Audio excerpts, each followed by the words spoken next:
Assalamualaikum warahmatullahi wabarakatuh. Terima kasih, selamat datang di kelas saya, Sistem Penghantaran Obat.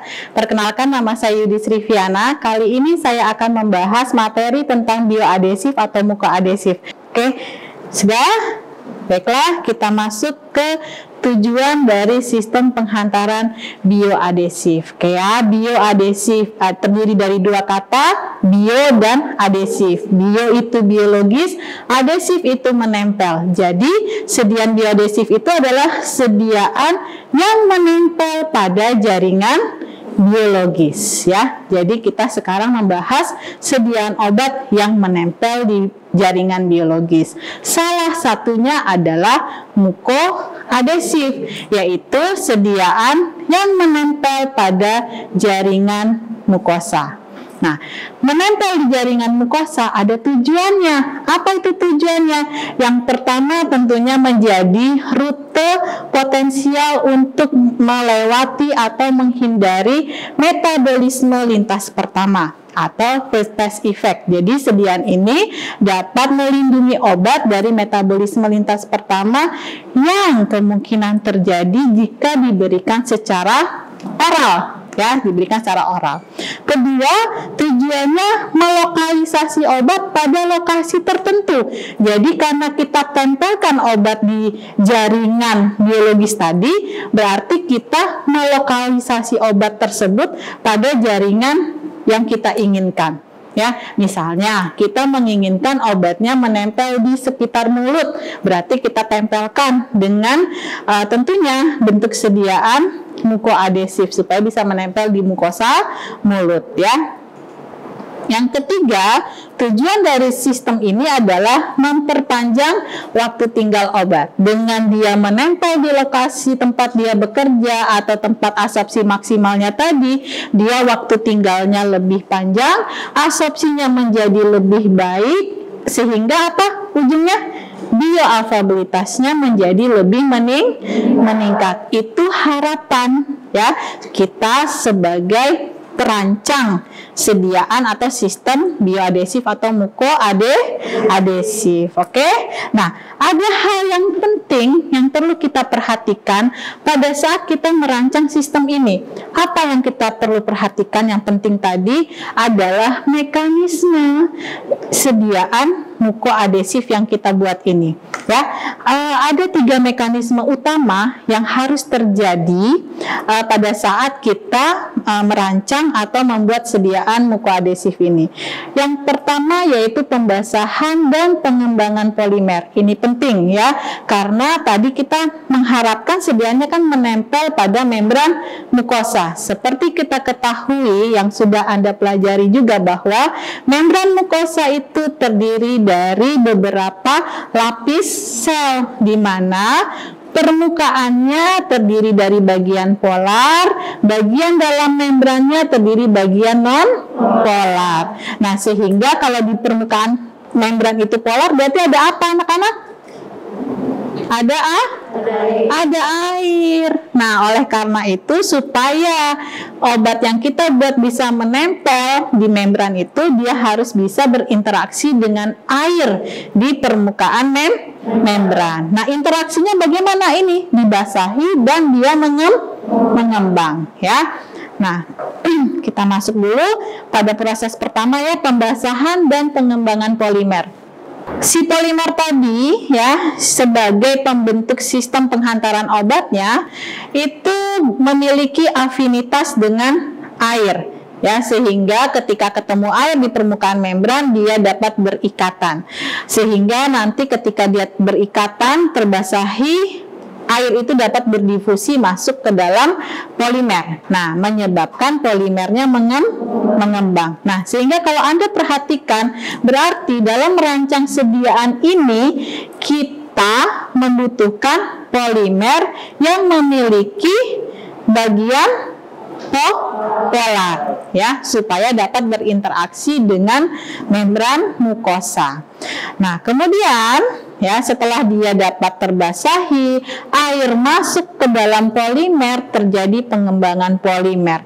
Pada saat ini terlihat ya di gambar ada rantai-rantai yang seperti seperti cacingnya. Ya, itu adalah bagian non-polar dari polimer yang ikut menjadi aktif ya ketika polimernya sudah bisa berinteraksi dengan air di permukaan membran. Ya, makanya langkah pertama ini penting sekali. Oleh karena itu, ketika Anda memilih suatu polimer untuk dijadikan ke dalam sediaan mukoadesif, Anda harus mempertimbangkan bagian polar dan non-polar dari polimer tersebut agar dia bisa berinteraksi dengan membran, ya. Nah, ini interaksi pertama saat polimer tadi berada di permukaan membran. Yang kedua, prosesnya adalah interpenetrasi rantai polimer dan membran mukosa, ya. Nah, pada tahap ini udah tahap selanjutnya ya. Setelah tadi terbasahi, dia mengembang. Kan tadi ada rantai-rantai yang bebas ya, rantai yang bentuknya cacing tadi. Nah, itu adalah rantai yang sifatnya nonpolar yang akan berpenetrasi masuk ke dalam membran. Makanya tadi permukaannya sudah bisa berinteraksi, berarti nanti tinggal dia masuk ke dalam membran ya. Nah, rantai yang nonpolar itu akan berpenetrasi masuk ke dalam membran mukosa, membentuk suatu ikatan semi permeabel. Ya, apa tuh artinya ikatan semi permeabel? Ikatan yang selektif, artinya dia hanya akan berikatan dengan jenis yang sama, polar dengan polar, non-polar dengan non-polar. Oke. Kemudian kekuatan dari ikatan ini tergantung dari kemampuan seberapa dalam polimer tadi masuk ke dalam membran. Semakin dalam, semakin kuat. Ya, jadi harapan kita kalau dia ingin kuat menempelnya berarti dia harus bisa berpenetrasi baik ke dalam membran. Ya, itu langkah atau mekanisme yang berikutnya yang penting sekali kita perhatikan pada saat kita merancang formula. Jadi ini harus terjadi ya. Kemudian step yang ketiga adalah terbentuknya ikatan kimia antara rantai yang terjerat. Jadi pembentukan ikatan kimia antara rantai yang terjerat tadi. Ada dua ya. Yang pertama yang polar di bagian permukaan membran, yang kedua adalah yang masuk ke dalam membran. Pada step ini atau langkah ini terbentuknya ikatan sekunder dan ikatan primer. Ikatan primer tadi terjadi antara bagian dalam membran dengan bagian nonpolar dari polimer. Nah, ikatan primer ini yang menentukan kekuatan dari sediaan mukoadesif kita. Ya, nah ikatan primernya adalah ikatan kovalen karena merupakan rantai-rantai non-polar. Oke, jadi ikatan primer yaitu ikatan kovalen yang terjadi antara rantai-rantai nonpolar dari polimer dengan bagian dalam dari membran. Kemudian ikatan yang kedua itu adalah ikatan sekunder, yaitu ikatan yang lemah seperti ikatan van der Waals dan ikatan hidrogen. Nah, ikatan ini terjadi di permukaan membran. Ya, di permukaan membran, yaitu antara air yang ada di permukaan membran mukosa dengan bagian polar dari polimer kita. Ya, jadi membentuk ikatan hidrogen. Oke. Nah, sudah tercipta dua ikatan ini, kita dapat memastikan sediaan yang kita buat ini dapat menempel dengan baik dan cukup kuat di daerah membran mukosa, sehingga jika misalnya ya terjadi gerakan pada daerah tersebut, itu tidak akan menyebabkan sediaannya hilang atau lepas dari permukaan membran. Oke, jadi 3 tahap inilah yang menentukan keberhasilan sistem yang kita rancang atau kita buat. Artinya ketika Anda nanti membuat suatu sediaan mukoadesif, Anda harus memastikan 3 langkah ini tercapai oleh sediaannya.